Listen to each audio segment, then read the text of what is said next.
Hi, welcome back to Box Delights. In this film I want to show you a delightful trick-taking game called Black Hat. It's a game by Timo Multimaki and Thomas Klausner, published by Dragon Dawn. These are all the components. We have a big deck of cards, and these are what we're going to be taking tricks with. I'm going to explain how this works in a moment. The game plays 2 to 6, so we have 6 player pawns. These are 2 hats, one for each. 2 for each player, and we have a score marker. Score starts at 0. I'm going to set up a 2-player game, and in a 2-player game we have 1 dummy. As we win and lose tricks, our hats are going to be moving through this computer network. Okay, and each one of these spaces has different abilities. We'll look at that again once we get into the demo of gameplay. We have a black hat card. There's 2. You only need 1 for the game. It doesn't matter which one you choose. It's just the artwork that differs. We have some other tokens, which I'll talk about once we get into gameplay. This is a tracer card. I'm actually going to put this into play. Although I'm going to be demoing a 2-player game, don't use the tracer in a 2-player game, because it kind of throws the game off balance a little bit. But I'm just going to chuck it in the mix, just to show you when you're playing 3 to 6, how this thing behaves. And the other thing that you can do is you can use these double-sided tiles that replace areas on the game board. And this allows you to add some variability to the game. Now what we do is we roll a 1d4, we'll give these a shuffle, and then roll a 1d4, got a 3. So we're going to play with 3 variable tiles. Now we'll number them 1, 2, 3, 4, 5. There's only 5 spots that these can go. You'll notice that they're outlined by these little grey corners. We'll just roll a d6 to figure out the 3 tiles, which positions they'll go in. So again, we'll count 1, 2, 3, 4, and then 5 for the right hand piece. So tile in number 1. If it's an odd, I flip it over because they're double sided. Alright, so we've got some variability to the game set up. Let's talk about how this game plays. We're going to have a hand of cards. Okay? Let's say I lead a 3. To beat the 3, another player has to play a number 3 or higher. So they could play a 6 and win the trick. The idea is to get rid of the cards from your hand. Okay, every time you win a trick, you lead to the next and you discard these to a discard pile. The reason why you're trying to get rid of cards from your hand is because what you'll notice is, play an 11, each card has a number here. Okay, this was a number 1, this is a number 2, some of the cards have a 0. These are the amounts of points you're going to score. So as soon as somebody empties their hand of cards, whatever cards you've got left in your hand is how many points you're going to score. All the blue ones are worth 0 points, the green ones 1 point, yellow 2. Okay, we got the purple ones worth 4. Now there's actually a 3 as well. Yeah, so there's a 13 worth 3 points. Alright, you don't want to be stuck with these high numbered cards, so you're trying to get rid of them. So the colour is just to give away an indication of the points, right? Give away the points they're worth. That's all. Nothing more. So it's only the rank you're interested in. Now here's the thing. We've got this black hat card. There's only 1 of them, and someone's going to start with it in their hand. Alright? Now the thing about black hat is, let's say I start with 13. I lead the 13. The next player plays an 11. I'm still winning because I've got the highest number. Now if somebody dumps the black hat, like a joker, it counts as a 14. Okay? But what a black hat does is it changes up the trick. When the black hat comes in, it says the lowest card now wins.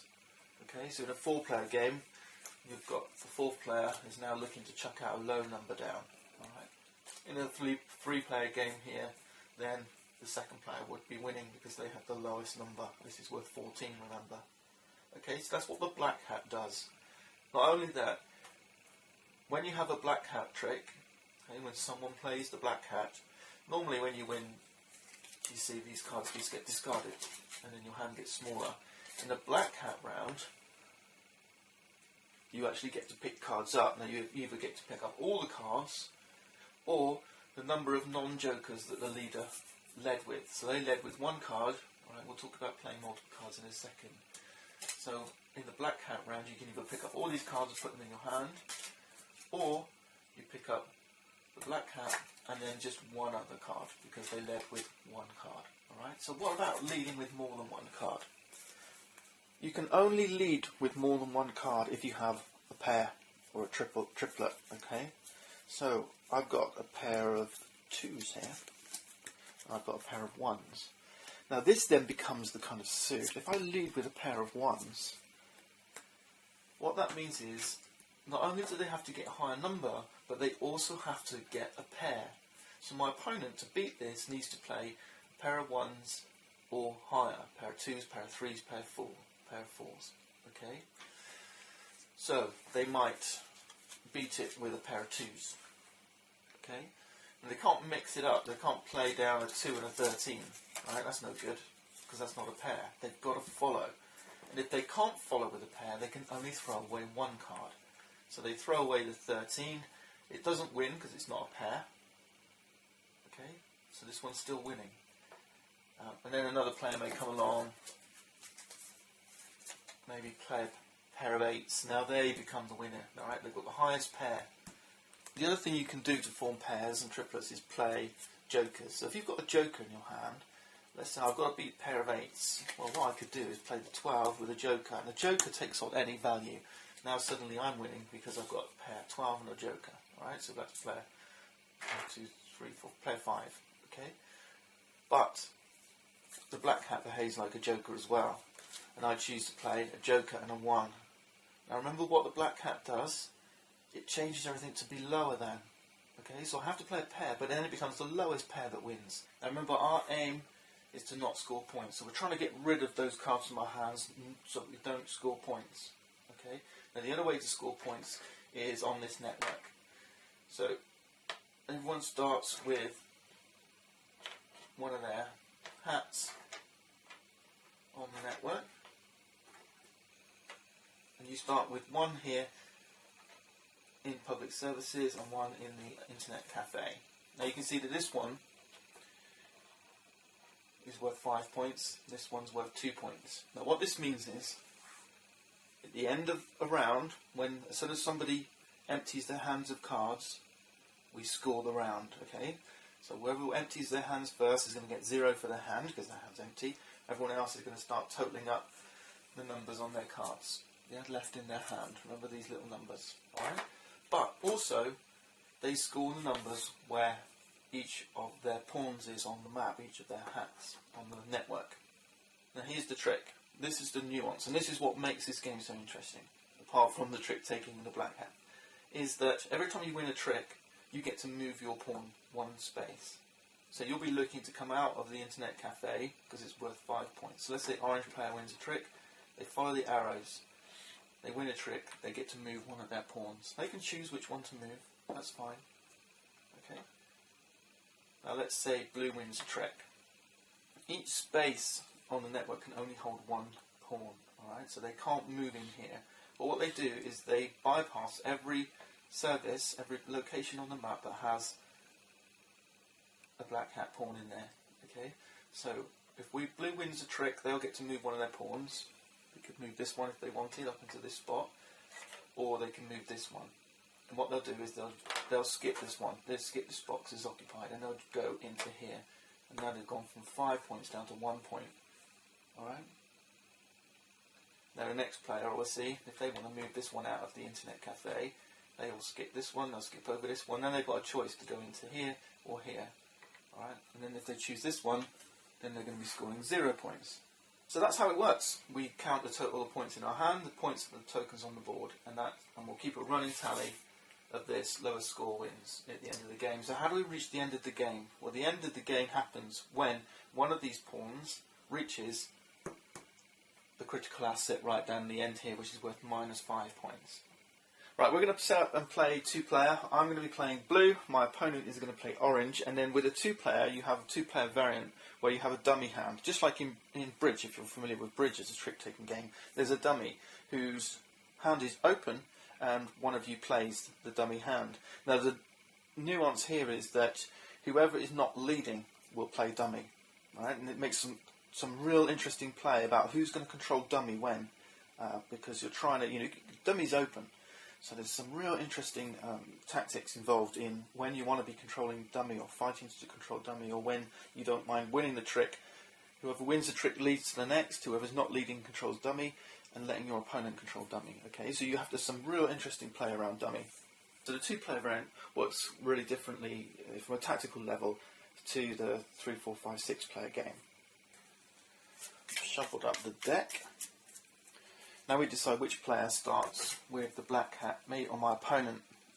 If you're playing more than one player, you'll just count round like so. You draw the top card, it's a 5. So if you're playing 3-player, you go starting with the left of the dealer. 1, 2, 3, 4, 5, and that player 3, would start with the black hat.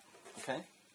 As it goes in the 2-player game, odd's going to be my opponent, even's going to be me. So my opponent starts with the black hat, and then this one just gets discarded, and then we deal 10 cards each. So 1 to dummy as well. So 1, 2, 3, 9, 10. Alright, so that's 10 cards each, including the black hat. So that's my opponent's. This is my hand. And then we'll lay dummy face up so that everyone can see what dummy has. Player without the black hat leads to the first trick in each round. And the exception here is that normally the player who leads, dummy always goes second, then the opponent. Dummy is normally played by the non-leading player. The exception is for the first trick in every round, the dummy is controlled by the leader. Alright, but as soon as I win the first trick or my opponent wins the first trick, then from then on, dummy is controlled by the non-leader. Okay, so what I'm going to do is I'm going to try. Well, normally I want to play high with the dummy playing low. I might. Yeah. See, the idea is that if I play high, so I play 9, and then dummy plays low. If they black hat it, dummy will win.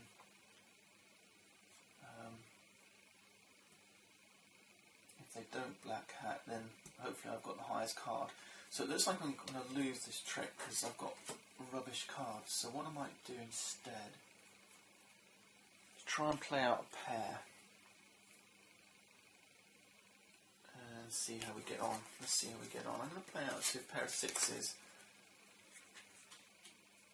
and I'm going to have dummy play a pair of 1s just in case they play a pair with the black hat. Okay, over to my opponent. Nasty, they've played a pair of 10s, so 10 with a wild. So my opponent wins the trick, these will get discarded. And now I'll invite my opponent to move one of their pawns. Okay, they've moved into the first router spot that's only worth 2. They won the trick, so my opponent's leading to the next, and I'll be controlling dummy because I'm the non-leader. Oh wow, what a lead. 3 13s, I don't think there's much I can do about that. No, I've got 2 pairs. Yeah, I'm a bit stuck there. I know there's nothing dummy can do about it. So dummy always goes second. Let's try and throw out this 0. And then there's nothing here I can do, so I'm going to get rid of. I want to keep hold of these because they're a 0 scoring pair. I don't mind if they're left in my hand, you see, because they don't do damage. Let's just get rid of this 8. Okay, my opponent wins the trick again. These get discarded, and I'll invite him to move another pawn. And he's decided to move his first pawn onto the user account, 2 to 1. Okay, and now he's going to lead again. He's played a pair of 1s with the black hat, so a lower pair is going to win. So let's just get rid of, it doesn't matter, get rid of one of these. In fact, I'm going to chuck away the for 13.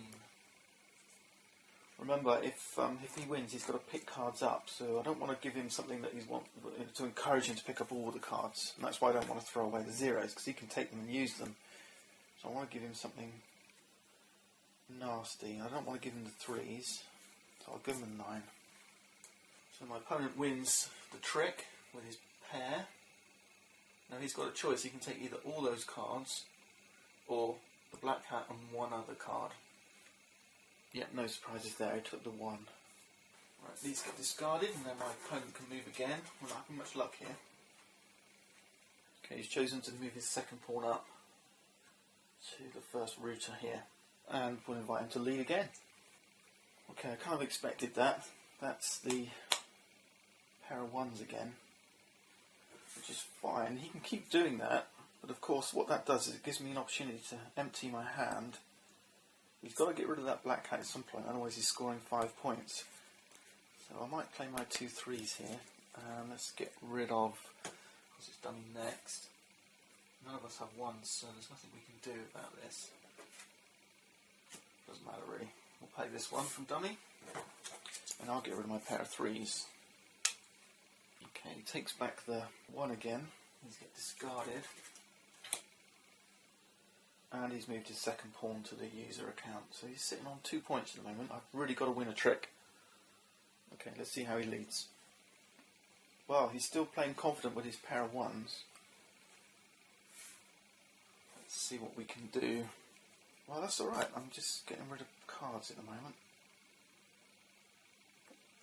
Yep. Okay, he's discarded. And yeah, he's moved his pawn into router access. He's still got hold of that black hat though, so can he get rid of it? Or is he going to score high on it? Oh, he's chosen to dump it. Okay, that's an interesting conundrum now. I don't want that black hat, so I want dummy to win the trick. Remember, this is worth a 14 on its own, and it's on its own, and lowest wins. And he's put me in a very awkward position.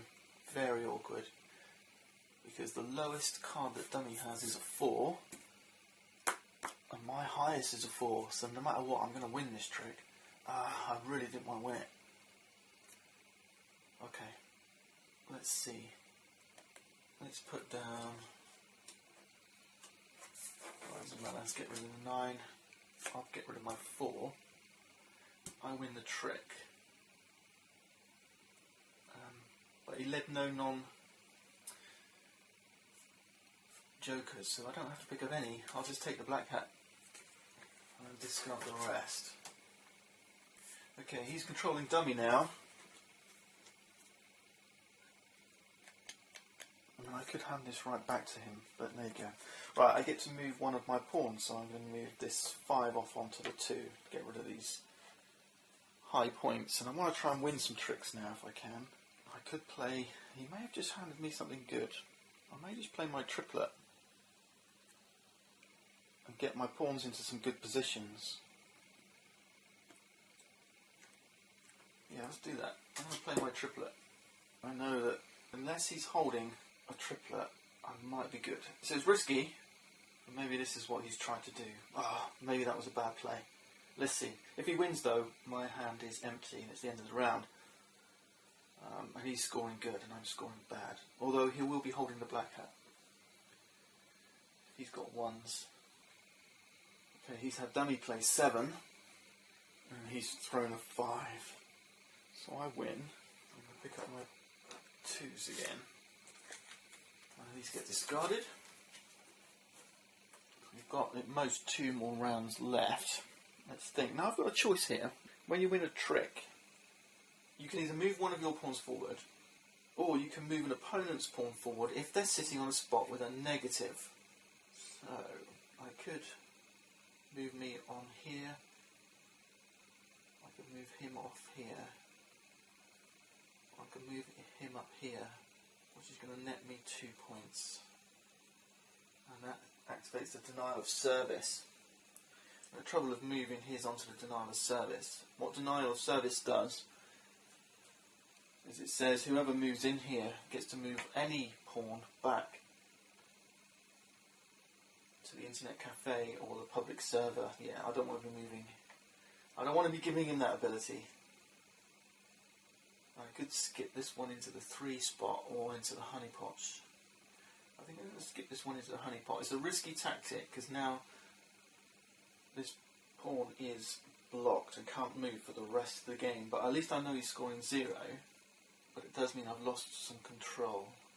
Yeah, maybe I won't do that. Let's keep him here. I knew I was going to do that. Let's move this one up. It's tricky. It's tricky. I mean, 0 points is good, but do I want to lose control of a pawn? I don't know.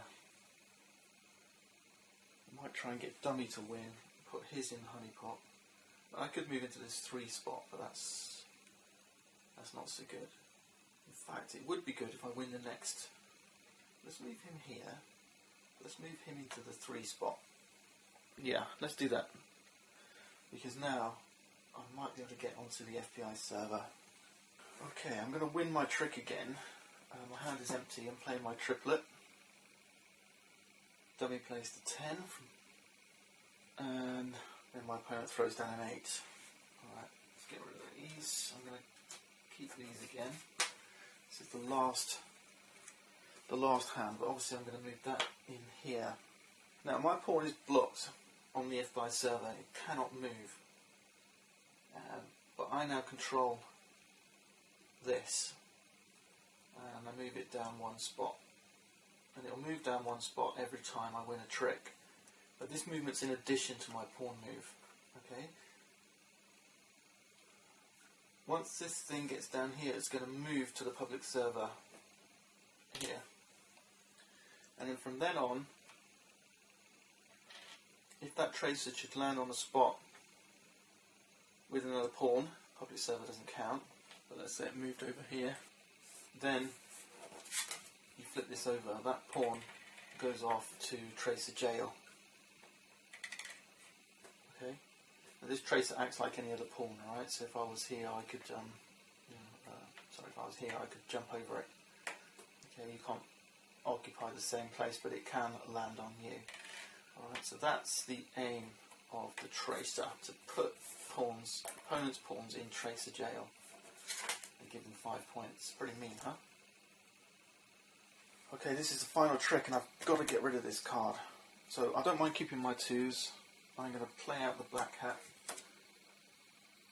And obviously Dummy's going to play the 4. So now Dummy's winning the trick. So it depends what my opponent has. He also plays a 4. So my opponent wins the trick. Last person's player number equal to or lower in this case wins the trick. He doesn't have to take these, he won't do. I'm sure, but it does mean he's left with the black cat in his hand. Just before we finish the round, my opponent has to move a pawn. And he chooses to move into the honeypot. Now this pawn now is stuck. This is what the honeypot does. Once you move in here, you can't move that pawn. Obviously there's different ways of releasing him. The denial of service allows him to send the pawn back to, say, the public access or the internet cafe. The other way is if we hit the randomizer. This randomizer allows them to place a random tile on the board, so they could potentially do something like that, and then that will free up that pawn from the honeypot. So there's a couple of ways of getting them back. For now though, let's do our scores. Dummy's got an empty hand, they emptied the round, so we're just looking at their pawns. They've got 1 here in the internet cafe and 1 in public server still. They didn't win a trick this round. Incidentally, if Dummy does win a trick, then the lead stays with the player who led last, and Dummy stays controlled by the same player. So Dummy never leads. Dummy has 5 plus 2, 7 points.